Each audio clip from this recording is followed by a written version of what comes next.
After a lot of debugging and 2 oscilloscopes, it's actually running.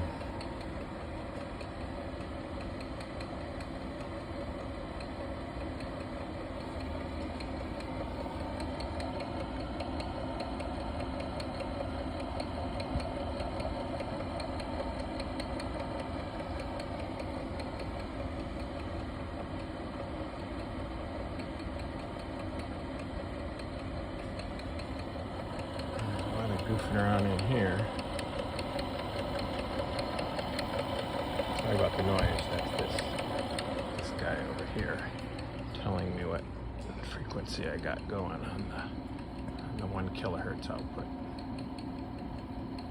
Now it's close to a kilohertz, but this frequency generator up here has just got a knob on it, so who knows how close that is. Let's go take a look at what it says. It says 100.1.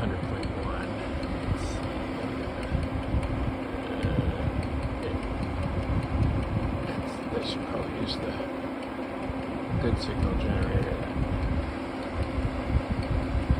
It says 100. Let's go back and see what we got over here. Is that loose wire an issue? Yeah. Pay no attention to that 7. That's pretty close. That's 9 hertz off, I guess.